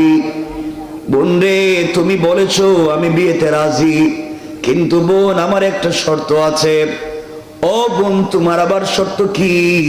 ইহুদির মেয়েটা চোখের পানি ছেড়ে ফাতেমাকে জড়ায়া কান্না করে ডাক দিয়া বলছে, বোন আমার, এই পৃথিবীতে বাবা আমার জন্য বিয়ে ঠিক করেছে, বাবার কথা কিন্তু রাজি হই নাই, মায়ের সঙ্গেও পরামর্শ করতে যাই নাই, এই আমার রক্তের মানুষের সঙ্গে পরামর্শ করতে যাই নাই, অনেক দূর এসে তোমার সঙ্গে পরামর্শ করি, কারণ আমার দিল বলে তোমার মতো ভদ্র আমানতদার মানুষ আর হতে পারে না। ও ফাতেমা, আমার একটা শর্ত আছে, আমি বিয়েতে রাজি। আমার হলো, তুমি যদি আমার বিয়েতে যাও, আমার পাশে বসে আমার মাথায় হাত রেখে আমার জন্য যদি কল্যাণের দোয়া করো, সৃষ্টিকর্তার কাছে কল্যাণ কামনা করো, পৃথিবীর শ্রেষ্ঠ একটা আমানতদার মেয়ে আমার কাছে বিয়ে গিয়ে আমার মাথায় হাত রেখে কল্যাণের জন্য কল্যাণ চেয়ে আসবে, এর চাইতে বড় জিনিস হতে পারে না। ফাতেমা, এই শর্তে আমি রাজি, তুমি যদি আমার বিয়েতে যাও। ফাতেমা ডাক দিয়া বলছেন, বোন আমার, কেমনে আমি বিয়েতে যাই? তুমি ইহুদি, আমি মুসলিম, আমি যদি তোমার বিয়েতে যাই মানুষ আমাকে কি বলবে? আমার বাবাকেও মানুষ গালি দিবে, এই জন্য আমি বিয়েতে যেতে পারবো না। ইহুদির মেয়ে ডাক দিয়া বলছি, বোন রে, আমি তোমার মাথায় হাত রেখে বললাম, তুমি যদি আমার বিয়েতে না যাও, তুমি যদি আমার জন্য দোয়া না করো, পৃথিবী ধ্বংস হয়ে যেতে পারে, আসমান জমিন ভেঙে যেতে পারে, কিন্তু আমি তোমাকে ছাড়া, আমার পাশে তোমাকে না বসায়া এই পৃথিবীর কোন ছেলেকে আমি বিয়ে করতে রাজি না। সুবহানাল্লাহ, জোরে বলেন। কি পরিমাণ বিশ্বাস! একটা ভিন্ন ধর্মের মানুষের, ভিন্ন ধর্মের একটা মেয়ের কি পরিমাণ বিশ্বাস তৈরি হয়েছে ফাতেমার প্রতি। চিন্তা করেন তার চরিত্রটা কেমন চমৎকার ছিল। এই চরিত্রটাই আমাদের দরকার। আর আজকালকে ইহুদির মেয়ে দেখেন বলছে আমি বিয়ে করতে, ইহুদির মেয়ে তার বাপ বলছে মা তুই বিয়েতে রাজি হ, আর মেয়ে বলতেছে বাবা আমাকে সময় দেন। এই সময় নিয়ে দুনিয়ার কারোর সঙ্গে পরামর্শ করে নাই, আসছে ফাতেমার সঙ্গে পরামর্শ করতে। আর আমাদের দেশের আজকাল আমাদের দেশের মেয়েদেরকে যদি বাপ ডেকে বলে মা তোমাকে তুমি কলেজ ইউনিভার্সিটিতে পড়াইছি, মা আমি তোমার জন্য একটা ছেলে ঠিক করেছি, তোমাকে বিয়ে দিতে চাই, তুমি কি রাজি? মেয়ে বলবে আব্বা এটা কি কন? আই এম সরি, আমাকে আপনি ডিস্টার্ব করবেন না বাবা, আমি এখন অ্যাডাল্ট, আমার বয়স হয়েছে, আমি এখন ম্যাচিউর, আপনি আমাকে বিয়ে দিতে চান? আমি তো 5 বছর আগে ওই যে বেলনার বল্টুর ছেলের সাথে প্রেম করে কাম সাইরে লইছি, ঠিক কিনা? আমি তো 5 বছর আগে এই লাইন শেষ করে দিছি, তুমি আমাকে আবার কি বিয়ে দিতে চাও? এটা হচ্ছে আমাদের চরিত্র, আমাদের ফ্যামিলির চরিত্র, আমাদের এলাকার চরিত্র এমন হয়ে যাচ্ছে। কষ্ট হইতেছে মনে আপনাদের? আমি কি রেখে দিব? কষ্ট হচ্ছে? আমি এটা খুব সংক্ষেপে শেষ করে দিতে চাই, 1 ঘন্টা হয়ে গেছে অলরেডি, কিন্তু আমি সংক্ষেপে শেষ করে দিতে চাই আপনাদের জন্য কষ্ট না হয়। কিন্তু আমার মনে হইতেছে মাঝে মাঝে আল্লাহ যেন কষ্ট হইতেছে কিনা বুঝতেছি না। আমার বন্ধুগণ, হযরতে মানে আপনাদের অবস্থা দেখি আলোচনাটা করতেছি, আর কি করতাম আমি কোন। হযরতে ফাতেমা রাদিয়াল্লাহু তাআলা আনহা আবেগী হয়ে গেলেন, এক পর্যায়ে বলে ফেললেন বোন ইনশাআল্লাহ টেনশন করিস না, আমি তোর বিয়েতে যাব এবং তোর পাশে বসে দোয়া করব। না সুবহানাল্লাহ, এটা কালকে ওয়াজের পরে কইেন, আর একটু জোরে কোন সুবহানাল্লাহ। এদেরকে সুবহানাল্লাহ জোরে কইতে হয়। আহারে আমার বন্ধুগণ, মেয়েটা বাবার কাছে চলে গেছে, খুব মনোযোগ দিয়ে শুনেন। বাবার কাছে গিয়ে বলছে আব্বা তুমি যে আমার জন্য যে ছেলে ঠিক করেছো, আমি ছেলেকে দেখতেও চাই না, ছেলে সম্পর্কে কোনো কথা জানতেও চাই না। তুমি বাবা আমার জন্য একটা ছেলে ঠিক করেছো, তুমি বলেছো ছেলেটা খুব স্মার্ট, তুমি বলেছো ছেলেটা পয়সাওয়ালা, বাবা আমি বিয়েতে রাজি। ইহুদি খুব খুশি হয়ে গেছে, মা তাহলে আমি এলাকায় পাবলিকের দাওয়াত করি। মেয়ে বলছে বাবা আমার একটা শর্ত। কি শর্ত মা? আমার শর্ত হচ্ছে এই বিয়েতে আপনি যাকে তাকে দাওয়াত করেন, আমার আপত্তি নেই, আমি বিয়েতে রাজি একটা শর্তে। শর্ত হলো আমি আবার বান্ধবী মুহাম্মদ ইবনে আব্দুল্লাহর মেয়েকে আমার বিয়েতে ইনভাইট করেছি, দাওয়াত করেছি, ও কিন্তু আমার বিয়েতে আমার আসবে এবং আমার পাশে বসবে। এই কথা শুনে যেন ইহুদির পায়ের রক্ত মাথায় উঠে গেছে। কও কি? মুহাম্মদ আমার জাত শত্রু, এর নাম শুনলে আমার গায়ে জ্বলে। আরে এর মেয়েরে তুমি বিয়েতে দাওয়াত করছ, প্রয়োজন বোধে জিন্দেগিতে তোমাকে বিয়াই দিতাম না, এরপর ফাতেমার এই বাড়িতে আইতে দিতাম না। চিন্তা করছেন? মেয়ে কয় আব্বা জীবনে তো তোমার কথার উপরে কোনোদিন কথা বলিনি, তুমি যখন যা বলছো তা শুনছি, আজকে একটা কথা বলে দিই বাবা, পৃথিবী আসমান জমিন ভেঙে যেতে পারে, আমার যায় আসে না, কিন্তু ফাতেমাকে কাছে না বসাইয়া এই পৃথিবীর কোন ছেলেকে দুনিয়ার ধ্বংস হইলেও আমি বিয়ে করব না। আল্লাহু আকবার বলে। কি পরিমাণ বিশ্বাস তৈরি হয়েছে একটা মাত্র চরিত্রের কারণে। এই জন্য আমিও চাই আমাদের এই পৃথিবীতে বিভিন্ন ধর্মের মানুষ আছে, তাদেরকে মাইরা পিটাইয়া দিন শেখানো লাগবে না। কারণ আমি যদি কলিজাত থেকে পাবলিকরে ভালোবাসি, সে হিদায়াত পেতে পারে নাও পারে। রব বলেছেন ইন্নাকা লা তাহদি মান আহবাবতা, আপনি কলিজাত থেকে ভালোবাসলেও কাউকে হিদায়াত দিতে পারবেন না, কারণ হিদায়াতের মালিক কে? আমি যদি মারি পিটাই কাউকে হিদায়াত দিতে পারবো না। রব বলেছেন লাস্তা আলাইহিম বিমুসাইতির, আপনি স্পিডিসি নও যে কাউরে পিটাইয়া দিন শিখাবা। তাইলে আমার কাজ হচ্ছে উত্তম চরিত্রটা পৌঁছে দেওয়া, রাসূল পাকের উত্তম চরিত্র। আল্লাহ পাকের পক্ষ থেকে রাসূল পাককে ইন্নাকা আলা খুলুকিন আযীম যে উত্তম চরিত্রটা দেওয়া হয়েছে, এই চরিত্রটা পাবলিকের কাছে পৌঁছে দেওয়া, এটা আপনার আমার কাজ। আমরা যদি উত্তম চরিত্রের মালিক হতে পারি, মারা লাগবে না, গালিগালাজ করা লাগবে না, আমাদের চরিত্র দেখেই পাবলিক মুসলমান হয়ে যাবে। ঠিক কিনা বলেন? কিন্তু আমাদের এখনকার যে চরিত্র, এই চরিত্র দেখে শয়তান আফসোস করে, আল্লাহ আমি কি করলাম জীবনে, কোন পাপ করলাম, এটা দেখে আমার সাথে আর বড় শয়তানে বুঝে রয়েছে। মানে পাবলিক এখন যা করে এই সমাজে। এই জন্য আমার বন্ধুগণ, ইহুদি চিন্তায় পড়ে গেছে, আমার মেয়েকে যদি বিয়ে দিতে না পারি, একটা মাত্র মেয়ে, আর মেয়েকে যদি বিয়ে দিতে না পারি, এর চেয়ে কষ্ট আর নাই পৃথিবীতে। কেমনে মেয়েটাকে বিয়ে দিই? মেয়ে তো রাজি না। ইহুদি তো একটা পরামর্শ করে, একটা সিদ্ধান্ত নিয়েছে বুদ্ধি করে, মেয়ে তুমি আমার একটা মাত্র মা, তোমাকে কত ভালোবাসি মা, টেনশন কইরো না, আমি তোমাকে বিয়ে দিতে চাই। মা তুমি যে ফাতেমাকে আনতে চাও আমি রাজি, আমার কোনো আপত্তি নেই। ফাতেমা তোমার বিয়েতে আসুক, তোমার কাছে বসুক, আমার কোনো আপত্তি নেই মা, এরপরেও তুমি রাজি হয়ে যাও। মেয়ে বলছে আব্বা আমি খুশি হয়ে গেছি। ইহুদি বলতেছে আমার কিন্তু একটা শর্ত আছে। বাবা তোমার আবার শর্ত কি? আমার শর্ত হলো, ফাতেমা তো গরিব মেয়ের মেয়ে, এর বাপের ঘর নাই, বাড়ি নাই, 3 বেলার খাবার নাই, নতুন জামা কাপড়ও নাই, সারা পুরাতন কাপড় পরে। আর তোমার বিয়েতে আমি যাদেরকে ইনভাইট করেছি সব পয়সাওয়ালার ছেলে মেয়েরা, দামি দামি গিফট নিয়ে আসবে, দামি দামি অর্নামেন্টস জুয়েলারি নিয়ে আসবে, দামি দামি কাপড় পরবে। ফাতেমা তো কাপড় পরতে পারবে না, গরিবের মেয়ে, সুতরাং এই বিয়েতে আসলে মান সম্মান থাকবে না।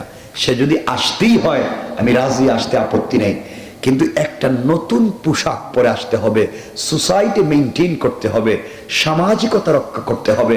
আমি যেমন এভাবে একটা পোশাক নিয়ে আসতে হবে। এর অর্থ হলো ফাতেমা কাপড়ও পাবে না, আসতেও। চিন্তা করছেন? দেখেন কত বড় চিন্তা করছে। ইহুদির মেয়ে বলতেছে আব্বা ঠিক আছে, আমি ফাতেমার কাছে বলবো। মেয়েটা চোখের পানি ছেড়ে দিয়া পরের দিন ফাতেমার কাছে এসে বলছে, বোন রে তুমি আমার বিয়েতে যাও। আমার বাবা কোনোভাবেই রাজি হয় না, বাবা কোনোভাবেই মানতে চায় না। তোমার বাবার নাম শোনার পরে আমার বাপ তো যেন মাথা গরম হয়ে গিয়েছে, রক্ত মাথায় উঠে গিয়েছে। বাবা কোনোভাবেই রাজি হয় না। অনেক অনুনয় বিনয়ের পরে একটা শর্তে বাবাকে রাজি করানো গিয়েছে। ও বোন তুমি যদি আমার বিয়েতে যাও, সামাজিকতা সোসাইটি মেনটেন করতে হবে। তুমি আমার বিয়েতে যেতে হলে একটা নতুন পোশাক লাগবে, এই পোশাক ছাড়া তুমি কিন্তু যেতে পারবা না। আল্লামা জুলফিকার নকশবন্দি লিখেন, এই কথা শুনে ফাতেমা চোখের পানি ছেড়ে কান্না করে দিলেন। ডাক দিয়া বলছেন, বোন রে তুমি আমাকে নতুন পোশাকের কথা বলেছো, আমি এমন এক বাবার ঘরে জন্ম নিয়েছি যার ঘরে 3 বেলার পূর্ণাঙ্গ খাবার প্রতিদিন থাকে না, মাসের পর মাস চলে যায়, আমাদের ঘরের চুলায় ঠিক মতো আগুন জ্বলে না। আমি কেমনে নতুন পোশাক পাবো, কোত্থেকে পাবো? ও বোন কিন্তু আমার আল্লাহর উপরে আমার কোনো আপত্তি নাই, আমার আল্লাহর কাছে এই ব্যাপারে আমার কোনো নালিশ নাই। রব আমাকে যেভাবে রেখেছেন, বাবা যতটুকুন পেরেছেন আমি খুশি। আমি তো আখিরাতে আল্লাহকে পেতে চাই, এই জন্যে আমি তোমার বিয়েতে যেতে পারবো না, কাপড় নাই। বোন রে, আমি কাপড়ও পাবো না, তোমার বিয়েতে যেতে পারবো না, তুমি আমাকে ক্ষমা করে দাও। মেয়েটা চোখের পানি ছেড়ে কান্না করে ফাতেমার কপালে চুম্বন করে বলছে, বোন রে, তুমি না আমাকে একদিন বললা, অনেকদিন তোমাকেও দেখলাম। ও ফাতেমা, তুমি আমাকে বলেছো এই পৃথিবীতে একজনের সঙ্গে তোমার বড় সম্পর্ক আর প্রেম হয়েছে, তার চিন্তা ছাড়া তোমার এক মিনিটে চলে না, তার ভালোবাসা ছাড়া তোমার রাত দিন হয় না। সারাদিন অপেক্ষা করো, সন্ধ্যা হয়ে গেলে সারা রাত তার সঙ্গে কথা বলবা। ও ফাতেমা, তুমি আমাকে বলেছো এই পৃথিবীতে একজনের সঙ্গে তোমার বড় গভীর প্রেম আর সম্পর্ক, যার জন্য সারাদিন অপেক্ষা করো সন্ধ্যা হয়ে যাওয়ার, যাকে হাসি বুকে রোজা রেখে সন্ধ্যার পরে তার সঙ্গে কথা বলতে মন চায়। ও ফাতেমা, তুমি আমাকে বলেছো তোমার সৃষ্টিকর্তা আল্লাহ, যাকে ছাড়া তোমার একটা মুহূর্ত চলে না, যার প্রেমে তুমি পড়ে গিয়েছো। তুমি আমাকে বলেছো বোন রে, ও ফাতেমা, তুমি আমাকে বলেছো সন্ধ্যা হয়ে গেলে তুমি সেজদায় গিয়া রবের সঙ্গে কথা বলো, রব নাকি তোমার সঙ্গে তোমাদের সালাতে কথা বলে। তুমি আমাকে বলেছো তোমার রবের অনেক ক্ষমতা, রব পূর্ব দিগন্তে প্রতিদিন সূর্য উঠায়, পশ্চিম দিকে প্রতিদিন সূর্য ডুবায়। তুমি বলেছো তোমার রব আসমান জমিন বানাইছে। ও ফাতেমা, তুমি আমাকে বলেছো রব দুনিয়া বানাইছে, আসমান জমিন যা আছে সব তোমার রব বানাইছে। এত এত ক্ষমতা যদি তোমার আল্লাহর হয়ে থাকে, এত এত পাওয়ার যদি তোমার আল্লাহর হয়ে থাকে, এই বিশ্বাস নিয়ে যদি তুমি এভাবে চলে থাকো ফাতেমা, তুমি না আমাকে বলেছো রাত হয়ে গেলে সালাতে দাঁড়ালে তুমি তার সঙ্গে কথা বলতে পারো। ও ফাতেমা, তুমি আমাকে বলেছো আল্লাহকে যথেষ্ট মনে করে কেউ যদি আল্লাহর কাছে কোনো জিনিস চায় সে নাকি ফিরাইয়া দেয় না। তুমি আমাকে বলেছো রব কারো হাত খালি করে ফিরাইয়া দেয় না। ফাতেমা, সব যদি সত্য হয়, তুমি বলেছো সে তোমাকে ভালোবাসে, তুমিও তাকে ভালোবাসো, সত্যি যদি তা সত্য হয়ে থাকে, তাহলে তুমি তার কাছে একটা কাপড়ের আবদার করতে পারো। সত্যি যদি সে তোমাকে ভালোবেসে থাকে, অবশ্যই একটা কাপড়ের ব্যবস্থা করে দিবে। ও ফাতেমা, আমরা তো দুনিয়ায় ছেলের সঙ্গে যদি প্রেম করি, দেখেছি তার কাছে কোনো জিনিসের আবদার করলে না থাকলেও ঋণ করে এনে দেওয়ার চেষ্টা করে। ফাতেমা, তুমি আল্লাহর কাছে বলেছো তোমার রব এত এত ক্ষমতার মালিক, তিনি কি তোমাকে একটা কাপড়ের ব্যবস্থা করতে পারে না? যদি না দেয় বুঝতে পারবো তুমি শুধু রবকে একা একা ভালোবেসে যাও, রব তোমাকে ভালোবাসে না, এই জন্য তোমাকে দিতে চায় না। ফাতেমা এতগুলা কথা শুনলেন, মেয়ে আবার শেষে বলতেছে ও ফাতেমা, তোমার সৃষ্টিকর্তা আল্লাহর কাছ থেকে একটা কাপড়ের ব্যবস্থা করে আগামী মাসের প্রথম দিন বিয়েতে, আমার বিয়েতে তুমি হাজির হয়ে যাও। আমি কথা দিলাম সকলের সামনে আমিও কালিমা পড়ে মুসলমান হয়ে যাব। হযরতে ফাতেমা বেগী হয়ে গেলেন, চোখের পানি ছেড়ে দিয়েছেন, আর ডাক দিয়ে বললেন বোন রে, ইনশাআল্লাহ কথা দিলাম, ইনশাআল্লাহ আমি তোমার বিয়েতে যাব এবং এই পৃথিবীর সব থেকে দামি কাপড় পরে যাব। কোন সুবহানাল্লাহ। মেয়েটা খুশি হয়ে গিয়েছে, খুশি হয়ে বাবার কাছে গিয়ে বলছে, আব্বা, ফাতেমা আমাকে বলছে সে কিন্তু বিয়েতে আসবে, একথাও বলছে একটা নতুন পোশাক পরে আসবে। ইহুদি মুস্কি হাসে আর চিন্তা করে, দেখো ঘরে খাবার নাই, আমার মেয়ের একটা বুঝ দিয়ে দিছে, এটাই ভালো, কাপড়ও পাবে না, আসতেও। এই কথাটা শুনে ফেলছেন কে? আল্লাহ। এত আসতে বললেন আল্লাহ। আল্লাহ শুনে সাথে সাথে সিদ্ধান্ত নিয়েছেন, শয়তান তুই পরিকল্পনা করছস এই বিয়েতে ফাতেমা নতুন পোশাকও পাবে না, বিয়ে বাড়িতে আসতেও পারবে না, এটা তোর পরিকল্পনা। আমি রব একটা পরিকল্পনা নিলাম, ফাতেমা নতুন কাপড় পাবে এবং এই বিয়ে বাড়িতে আসবে। এত আসতে বললেন যে সুবহানাল্লাহ। আল্লাহ পারবেন, নিজুরে বলেন পারবেন। এই জন্য আল্লাহ কোরআনে বলছেন ওয়া মাকারু ওয়া মাকারাল্লাহ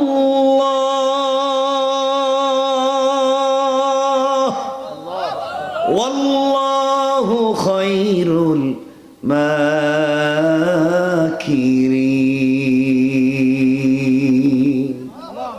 আল্লাহ রাব্বুল ইজ্জত ওয়াল জালাল বলেছেন, দুনিয়াবাসী তোমরা কিসের কৌশল করো রে? তোমাদের কৌশলের চাইতে আমার আল্লাহর কৌশল আরো 1000 গুণ বড়। কোন ঠিক কিনা? আল্লাহ পারবেন নি? কথা বলেন পারবেন? আপনাদের আওয়াজের যে অবস্থা, আমার মনে হইতেছে 5 মিনিটের ভিতরে রাখা দিতে। আমি কি এটা এভাবেই রাখা দিব? কি বলতাম? এটা তো কথাই কয় না। এরা চিন্তা করে হুজুর তো একা ওয়াজ করবো, আমরা কি?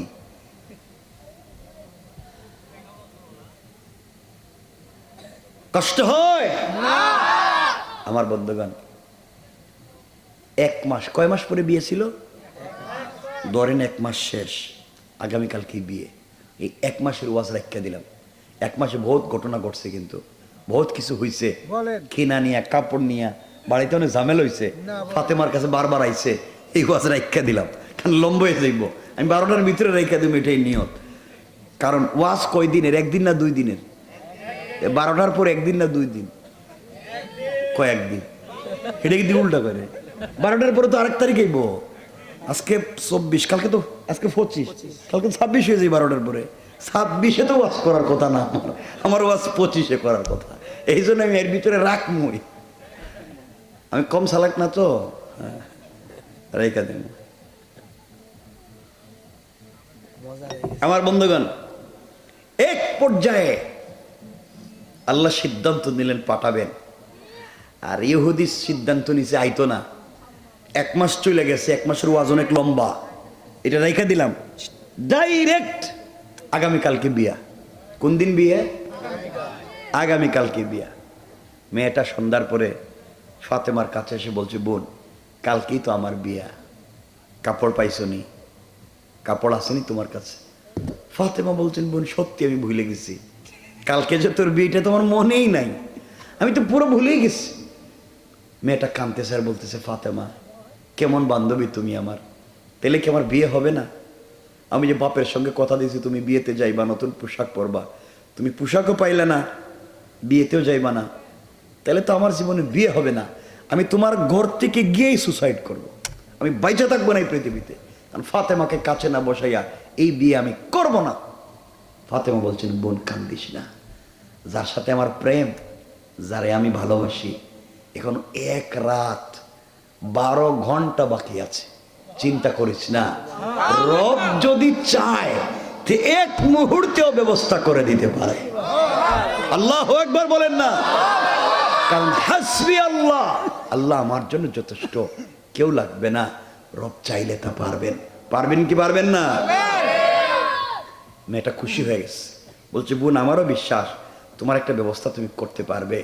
এই বলে মেয়েটা ফাতেমার কাছ থেকে বিদায় নিয়ে চলে গেছে।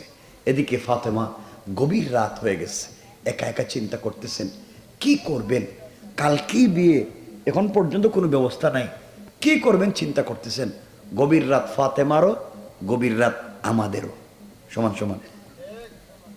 ফাতেমা গভীর রাত্রে মুসল্লা বিছিয়ে দিয়েছেন। ওই যে কথা আলোচনার শুরুতে বলছিলাম, সেজদায় গিয়ে কিছু চান, কিছু চাইলে কোথায় চাইবেন? সেজদায়, আল্লাহর কাছে সেজদায় চাইবেন।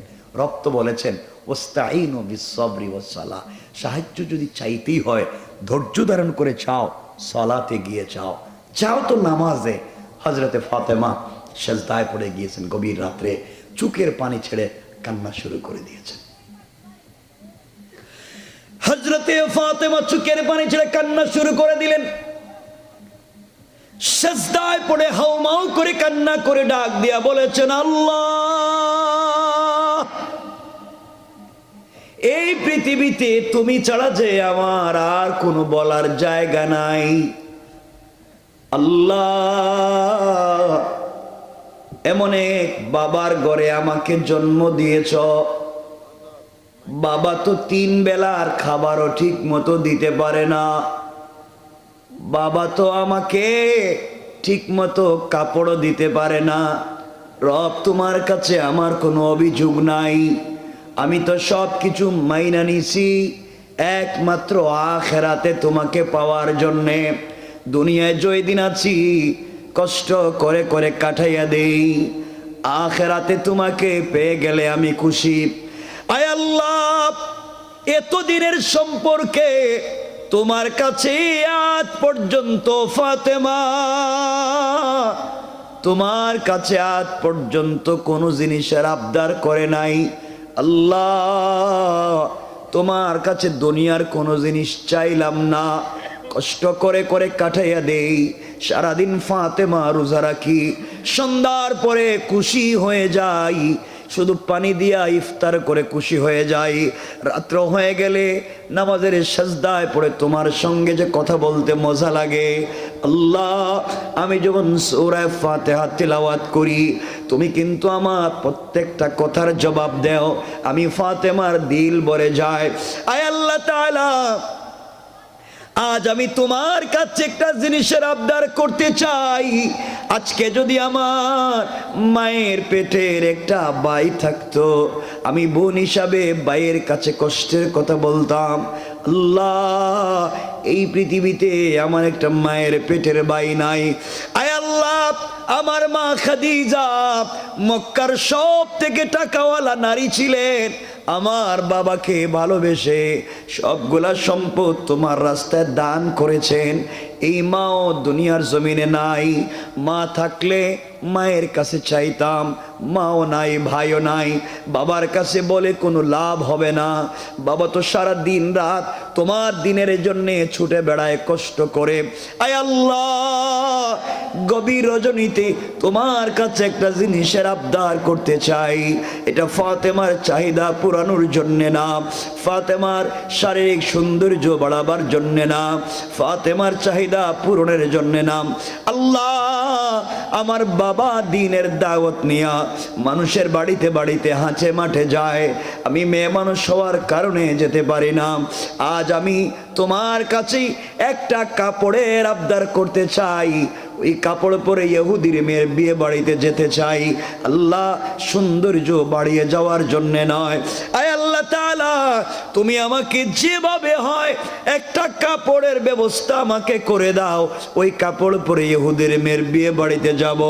এই বাড়িতে যত মহিলারা জমা হবে সকল মহিলারা যেন আমার কাপড়ের দিকে তাকাইয়া কালিমা পড়ে মুসলমান হয়ে যায়।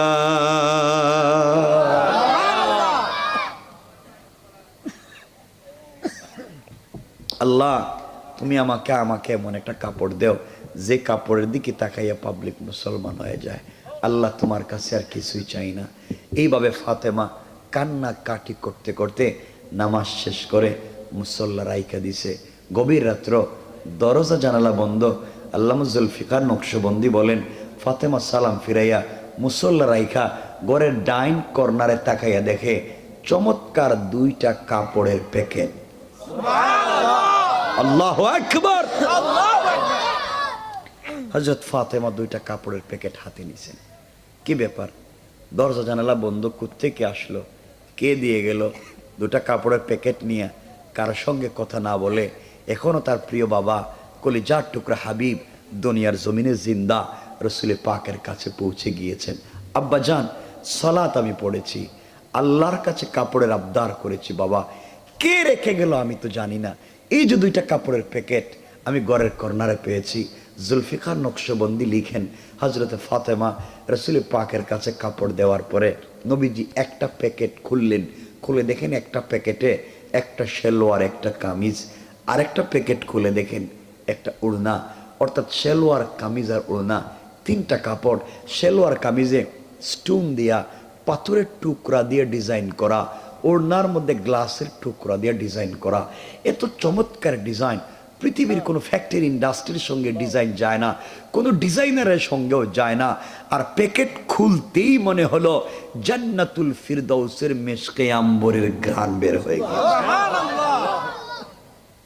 রাসূল ইসলাম প্যাকেটগুলা দেখতেছেন, কাপড়গুলা দেখতেছেন, এত চমৎকার কাপড়, কে দিয়ে গেল? ও ফাতেমা, কোথায় কে দিয়ে গেল, তুমি কি দেখো নাই? ফাতেমাও চিন্তা করতেছেন, বাবা আমি তো জানি না, কাপড় তো তিনটা, কে দিয়ে গেল বলতে পারি না। আল্লাহর রাসূল এভাবে কথা বলতেছেন, হঠাৎ শুনেন ঘরের দরজায় দাঁড়াইয়া কে সালাম দেয়। নবীজি জিজ্ঞেস করেন, কে তুমি আসছো এত রাত্রে? বাহির থেকে আওয়াজ আসছে, ইয়া রাসূলুল্লাহ আমি জিবরাইল। আর না আরো আসতে কইলো চলবো, জোরে করার কি আছে এখানে, জোর তো আমি দিব। আমার বন্ধুগণ, হযরতে ফাতেমা ঘরের ভিতরে পৌঁছে গেলেন, জিবরিল আমিন আসছেন, ইয়া রাসূলুল্লাহ আপনার চোখেও পানি, ফাতেমার চোখেও দেখলাম পানি। ইয়া রাসূলুল্লাহ কান্নার কিছুই নেই, এটা ভালোবাসার কান্না। আজকে কাঁদবেন খুশির কান্না। ফাতেমার মা নাই, ফাতেমার একটা ভাই নাই, আপনার ভাঙ্গা ঘরে থেকে খেয়ে না খেয়ে আল্লাহর সঙ্গে এমন ভালোবাসার সম্পর্ক তৈরি করেছে। আমি ছিলাম সিদরাতুল মুনতাহায়, রব আমার ডাক দিয়ে বলছেন, ও জিবরাইল ওখানে থাকিস না, তাড়াতাড়ি জান্নাতুল ফিরদাউসে যা, আর আমার প্রেমিক ফাতেমার জন্য জান্নাতুল ফিরদাউস থেকে পূর্ণাঙ্গ এক সেট কাপড় নিয়ে হাজির হয়ে যা। আল্লাহু আকবার। ইয়া রাসূলুল্লাহ আমি তো নিয়ে আসছি, এটা গিফট, ফাতেমাকে দেন, আল্লাহ ভালোবেসে তাকে দিয়েছেন। এটা লম্বা ইতিহাস। আল্লামা জুলফিকার তো অনেক তারিখে ইবনে জারির যা লিখছে তা বললে তো আজকের রাত শেষ, ওয়া শেষ হইতো না। আমি সংক্ষেপ সাইরা বলে দিতেছি যেন তাড়াতাড়ি শেষ করে দেই, কারণ 12টায় তো রাখতে হইব।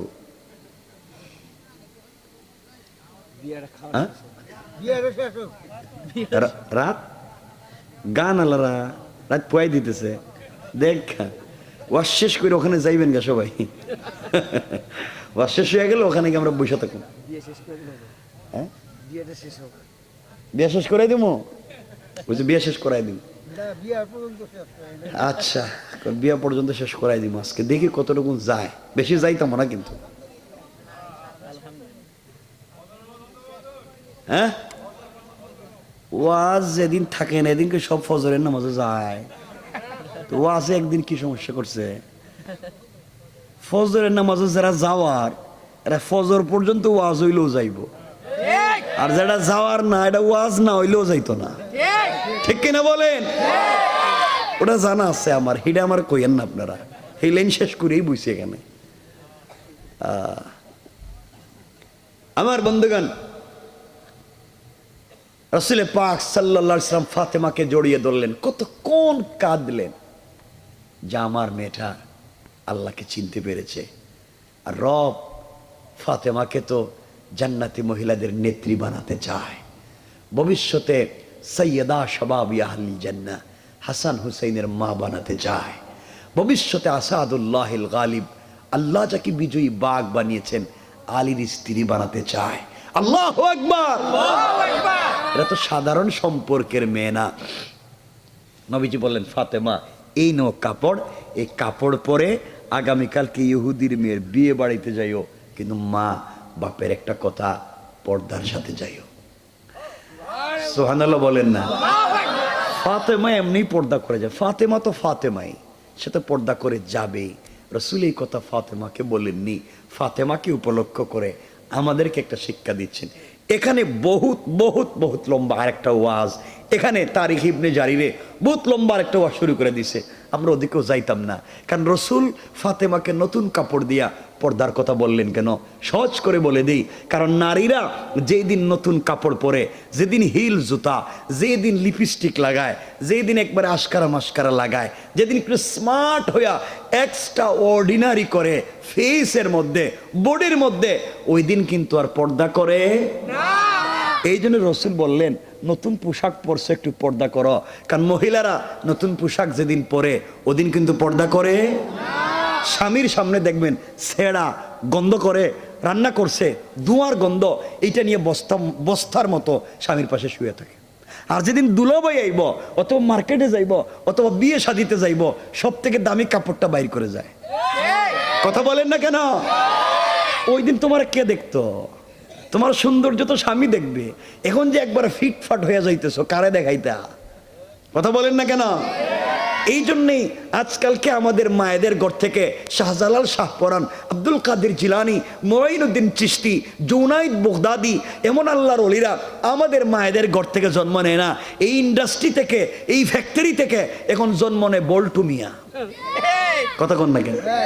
ভালো মানুষ আর আসতে চায় না, কারণ খারাপ হয়ে গেছে ফ্যাক্টরি, ইন্ডাস্ট্রি নাই। মায়েদেরকে জন্য বলছি, কথা আরেকদিকে চলে যাচ্ছে, এজন্য চলে যাইতেও দিব না, আমি রেখে দিব এখানে। আমি মায়েদেরকে বলবো, আল্লাহর ওয়াস্তে আপনারা ভালো মানুষ হন, পর্দায় থাকেন, স্বামীর সাথে সম্পর্ক রাখেন। কিন্তু আফসোসের ব্যাপার, আজকালকে দেখবেন পুরুষেরাও পৃথিবীর সকলের সঙ্গে ভালো ব্যবহার করে, গড়ে গেলেই বউরে দেখতে পারে না। আর অনেক নারীরা আছে সারা রাত দিন সবার সঙ্গে সম্পর্ক ভালো, স্বামীরই দেখলেই তার মাথা খারাপ। ঠিক কিনা বলেন না? দুইজন স্বামী স্ত্রী একই ঘরে থাকে, একই বিছানায় থাকে, একই বিছানায় ঘুমায়, একজন পূর্ব দিকে মুখ দিয়া, একজন পশ্চিম দিকে মুখ দিয়া, আর মধ্যখানে ব্যারিকেড দেয় কুল বালিশ দিয়া। কথা বল না কেন? এটা ইউক্রেন, এটা রাশিয়া, এখানে আসা যাবে না। তাহলে এই পরিবারে শান্তি আসবে কেমন? এখানে তো শান্তির আশা করা যায় না। এই পরিবার থেকে ভালো মানুষ জন্ম নিবে না। এই জন্যে আমাদের মায়েদেরকে চমৎকার আচরণ করতে হবে স্বামীদের সঙ্গে, এবং স্বামী যারা আছেন আপনাদেরকেও চমৎকার ভালোবাসতে হবে মায়েদেরকে। ইনশাআল্লাহ ইনশাআল্লাহ যাই কোন ঘরে গেলেই বুঝা যাবে ইনশাআল্লাহ কতটুকু। এই ওয়াজ আজকে আর করতাম না, ওটা রাখলাম, আমরা অন্যদিকে যাই, আমরা আলোচনা সংক্ষেপ করি। আমার বন্ধুগণ, নবীজি কেন বললেন এটা এতটুকুনি? হযরতে ফাতেমা পরের দিন সকালবেলা জান্নাতি পোশাক পরে, একে তো রসুলে পাকের মেয়ে, একে তো ফাতেমা, তার উপরে জান্নাতি কাপড় পরেই গেছে নূর না আলা নূর ইহুদির মেয়ের বিয়ে বাড়িতে। ঘরে শুধু ঢুকছেন, পুরাটা ঘর জান্নাতি কাপড়ের আলোতে আলোকিত হইয়া পুরাটা ঘর মেশকে আম্বরের গ্রানে মুখরিত হয়ে গিয়েছে। এই বাড়িতে যত মহিলারা বিয়ে বাড়িতে এসেছিল দাওয়াত নিয়ে, ইনভাইট পাওয়ার পরে বিয়ে বাড়িতে এসেছিল, কারো কারো পরনে কোটি টাকার জামা, অর্নামেন্টস জুয়েলারির অভাব নাই, দামি দামি পারফিউমের অভাব নাই। ফাতেমা গরিবের মেয়ে, ওই কাপড় পরে যখন ইহুদির মেয়ের বিয়ে বাড়িতে ঢুকে গেলেন, পুরা বাড়ির মহিলারা ফাতেমারে তো ধরছে, বোন রে তুমি না গরিবের মেয়ে, আমরা মনে করছি বিয়েতে আসতেই পারবা না, আসলা তো আসলা, এত দামি কাপড় কোথায় পেয়েছো, কোন মার্কেট থেকে কিনলা? আমাদের কোনো কাপড়ের সঙ্গে তার ডিজাইন মিলে না, এত চমৎকার ডিজাইন, এত চমৎকার সুঘ্রাণ থেকে পাইলা? ফাতেমা বলছেন, শুনো রে, এটা আমি কিনে আনছি। সুবহানাল্লাহ। কি করছি? কিনে আনছি। মহিলারা কয়, কোথেকে কিনছো, কোন মার্কেট থেকে? আমরা তো সব মার্কেট চিনি। ফাতেমা বলছেন, যে মার্কেট থেকে কিনছি তোদের বাপ দাদা এই মার্কেটের নামও জানে না। মহিলাদের জিদ কম না বেশি? আমাদের বাপ দাদার কথা কয়, গরিবের মেয়ে থ্রেড মারে, মার্কেট চিনি না। ফাতেমা, আমরা মার্কেট চিনি, আমরা সব মার্কেটে কেরানীগঞ্জের চিনি, এমনকি মার্কেটের সিফা গল্লি চিনি, কোন জায়গায় ফুচকা চটপটি পাওয়া যায়, এমনকি মার্কেটের ম্যানেজারের মোবাইল নম্বরও আছে। কথা বলেন না কেন? সব আছে। স্বামীর নাম্বার, স্বামীর কাছে দোকানের মালিকের নাম্বার নাই, বউর মোবাইল আছে। আমরা তো খারাপের জম। দেখবেন বউ মাঝে মাঝে মার্কেটে যায়, কি সুন্দর হিল জুতা, স্মার্ট, একবারে স্মার্ট হয়ে বিউটিফুল সাজগুজ করে একটা গুন্ডার মতো মার্কেটে যাইতেছে, আর স্বামী হেও সাথে আছে, হে বাচ্চা একটা কুলে নিয়া পিছনে এটা করতেছে। কথা বলেন না কেন? এটাই হ্যাঁ করতে আছে, আর বউ তো যাইতেছে সামনে, ডরে কিছু কয় না। এগুলোই চলতে আছে সমাজে। আমি সব কথা বলতেছি না আমার বন্ধুগণ। যাই হোক, মেয়ে বলতেছে, মেয়েরা বলতেছে, ফাতেমা কোন মার্কেট থেকে কিনছো? আমরা তো সব মার্কেট চিনি। ফাতেমা বলছেন, তোমরা যে মার্কেটগুলো চিনো, এটা না স্মার্ট, চমৎকার একটা মার্কেট, এখানে যে কেউ যাইতে পারে না, এটা আমি কিনে আনছি। আর তোমরা কি করবা, এ কাপড় কিনবা নাকি?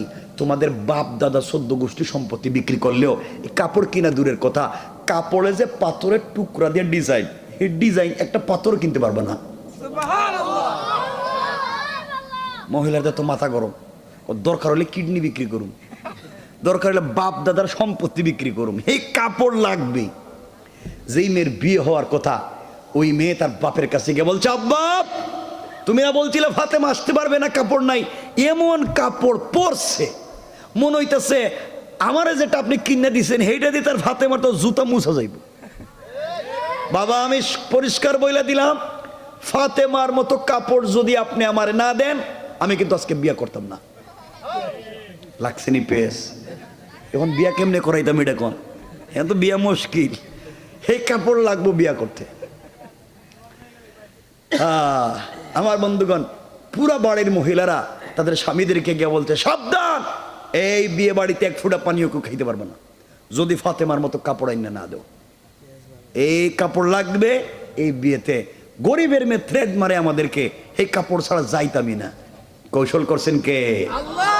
আল্লাহ বলছেন ফাতেমারে যাইতে দিবি না, আমি এমন বাড়ে দিতেছি তোদের মাথা নষ্ট করে দিলাম। এই জন্য আমার আল্লাহ কোরআনে বলছেন, ইন্না কাইদাশ শাইতানি কানা দাঈফা। আল্লাহ রাব্বুল ইজ্জাতুল জালাল বলছেন, তোমরা কিসের কৌশল করো রে? তোমাদের সকলের কৌশল আমি আল্লাহর কাছে মশা মাছির চাইতে আরো বেশি দুর্বল। কোন ঠিক কিনা? তোমরা সবাই ফাতেমারে কাপড়েই দুর্বল হয়ে গেছে। মহিলারা বলছে, ফাতেমা রাগ করার দরকার নাই বোন, একবার তো কোন মার্কেট থেকে কিনছস, মার্কেটে কেমনে যাওয়া যায়, কিনে আনবো।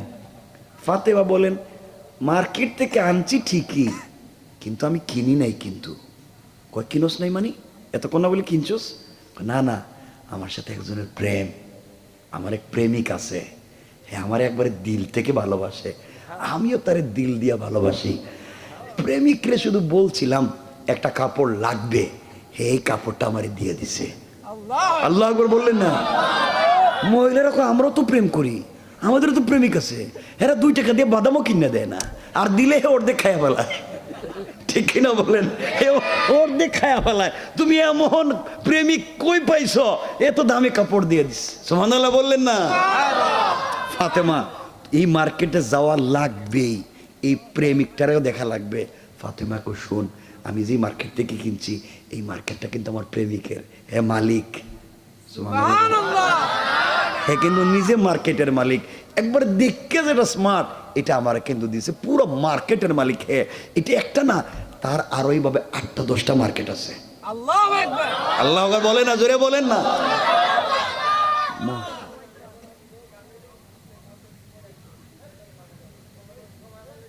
আমার বন্ধুগণ আমার দিকে তাকান, আল্লাহ জানে এটা আবার কোন জিনিস হয়েছে। আমার দিকে তাকান, এটা ও আচ্ছা তাকান। আমার ভাইরা 12টা তো হয়ে গেছে ভাই, আমি 12টা কইছি না?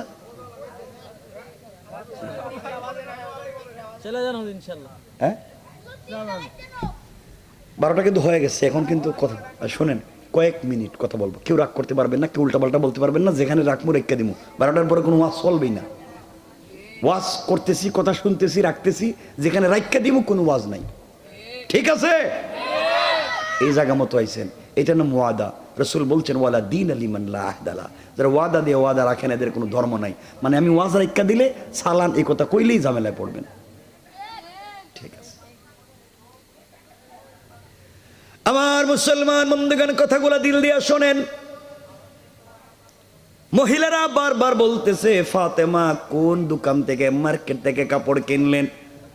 ফাতেমা বলছেন, বোন রে, আমি যে মার্কেট থেকে কাপড় কিনেছি ওই মার্কেটের নাম হলো জান্নাত, আর যেই দোকান থেকে কাপড় কিনেছি ওই দোকানের নাম হলো জান্নাতুল ফিরদাউস। মহিলারা বলে, মার্কেটের নাম জান্নাত, দোকানের নাম জান্নাতুল ফিরদাউস। আমাদের মার্কেটের নাম তো সলিমউদ্দিনের মার্কেট, আর দোকান হলে বল্টুর দোকান। কিন্তু এটা কি নাম কয় না, আমি তো শুনি নাই। ফাতেমা বলছে, তোমরা শুনবা কেমনে? তোমরা কয় মার্কেট চিনো?